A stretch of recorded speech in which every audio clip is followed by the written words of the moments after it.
Kita tahu teorinya kayak apa, belum tentu kita bisa ngelakuin. Jadi jangan berekspektasi bahwa semua psikolog itu benar-benar bisa mengimplementasikan. Doing and knowing adalah dua hal yang benar-benar berbeda ya guys. Dan kali ini aku pengen ngasih tahu dulu 6 channel apa aja sih yang cukup membuat aku termotivasi dalam hidup dan menurut aku bagus untuk kalian relate dengan psikologi dan juga positif dalam hidup. Yang pertama adalah Assalamualaikum, apa kabar teman-teman semuanya? Seneng banget ya, bukan bener, aku tuh selalu ngomong seneng banget ya di awal. Jadi ini sebelum take tadi tuh tim aku sempat ngasih challenge, Mbak Ana coba dong sesekali openingnya nggak usah pakai kata seneng banget. Terus aku jadi baru sadar gitu, emang bener ya, aku tuh kalau ngomong selalu pakai kata seneng banget di awal. Tapi to be honest, ini emang dari lubuk hati yang paling dalam, aku seseneng ini setiap mau bikin konten di channel Analisa. Kenapa? Karena selalu bacain komen-komen kalian, subscribernya nambah terus tiap waktunya. Dan yang bikin aku seneng adalah ternyata konten aku ini benar-benar mengubah beberapa hidup orang yang nge-DM Instagram aku kalau dia ngerasa channel ini benar-benar bermanfaat semua kontennya untuk mereka. So thank you ya. Nah sekarang aku mau coba challenge nih untuk nggak pakai kata seneng banget. Ala-ala nih ya. Assalamualaikum semuanya. Senang sekali sama seneng banget sama aja ya. Oke, assalamualaikum semuanya. Happy banget lah sama aja. Oke kalau gitu coba deh.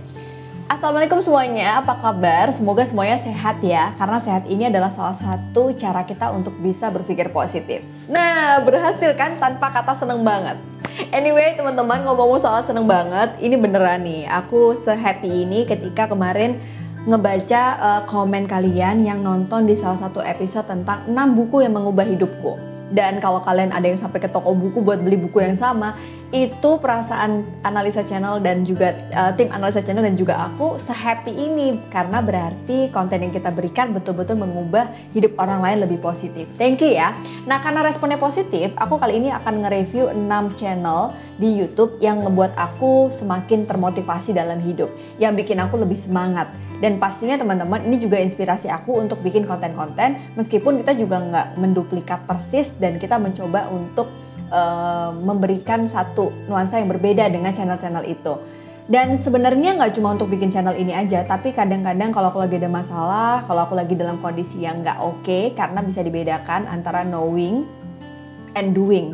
Kita tahu teorinya kayak apa, belum tentu kita bisa ngelakuin. Jadi jangan berekspektasi bahwa semua psikolog itu benar-benar bisa mengimplementasikan. Doing and knowing adalah dua hal yang benar-benar berbeda ya guys. Dan kali ini aku pengen ngasih tahu dulu 6 channel apa aja sih yang cukup membuat aku termotivasi dalam hidup dan menurut aku bagus untuk kalian relate dengan psikologi dan juga positif dalam hidup.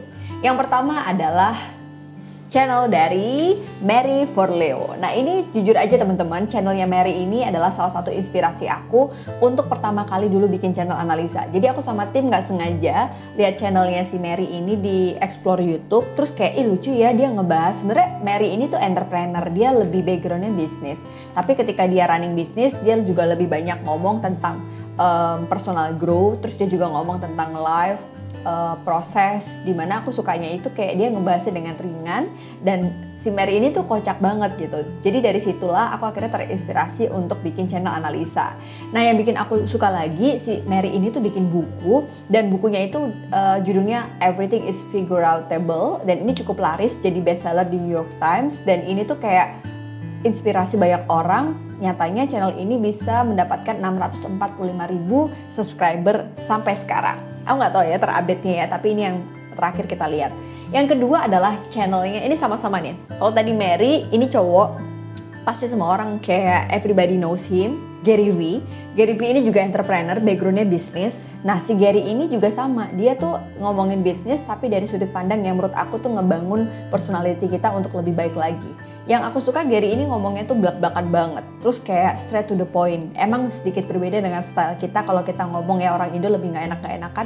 Kalau Gary ini kayak belak-belakan banget, tapi belak-belakannya dia tuh beneran kayak based on evidence based dan juga based on practice karena dia mulai dari 7 tahun udah memulai menjalankan bisnis.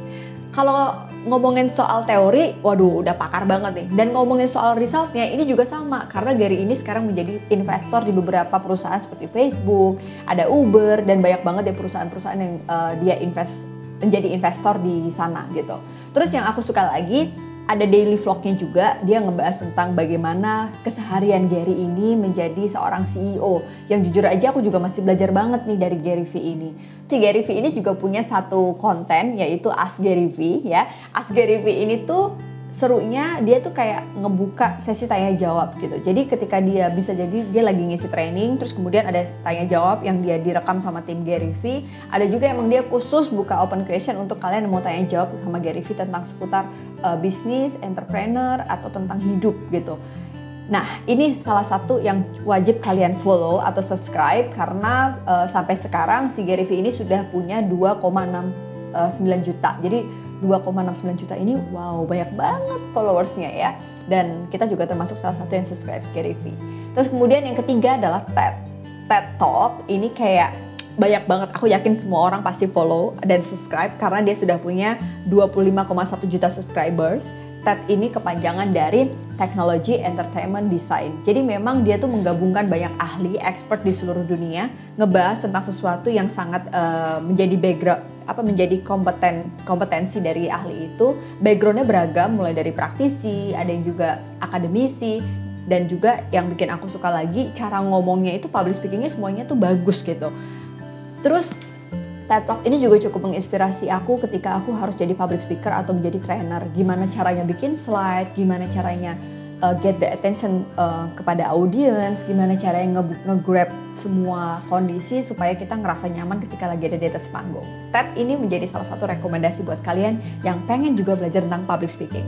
Yang ketiga adalah, yang keempat adalah, ini jujur aja teman-teman agak berat ya channel ini, yaitu Katie Morton. Ini tuh dia tuh seorang clinical psychologist, seorang terapis juga. Jadi Katie Morton ini tuh kayak membuat aku tuh belajar tentang teori-teori yang aku pelajarin di bangku kuliah.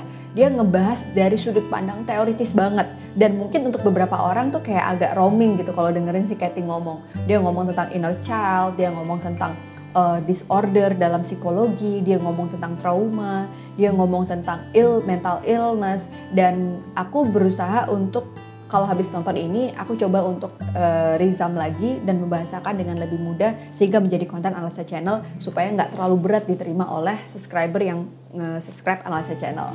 Nah yang kelima adalah ini channel Indonesia yang aku salut nih, karena kalau nggak salah yang bikin tuh anak psikologi juga salah satunya.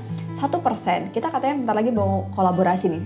Kemarin ada salah satu admin 1% yang mau ngajak kita kolaps, ya insya Allah kita bakalan kolaps bareng. Aku suka banget channel ini karena mengedukasi dari sudut pandang psikologi tapi nggak dibahas dengan berat. Kenapa 1%?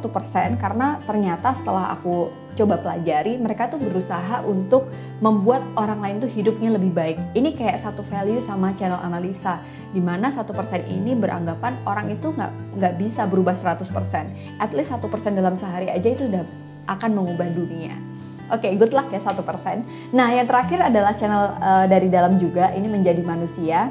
Aku suka juga mendengar beberapa kisah tokoh inspiratif, agak berbeda sama 1%. Kalau Menjadi Manusia ini membuat kita itu benar-benar bisa berempati kepada orang-orang di luar sana. Karena narasumbernya itu benar-benar orang-orang yang menjalankan hidupnya dari sudut pandang yang mungkin kita nggak pernah tahu. Ada orang yang transgender, kita nggak pernah tahu ada orang yang mengalami abuse, ada orang yang punya trauma-trauma, dimana selama ini kalau kita merasa diri kita itu adalah victim dalam hidup kita, ketika mendengarkan Menjadi Manusia maka akan meningkatkan rasa bersyukur kita terhadap apa yang sudah kita miliki di hidup ini.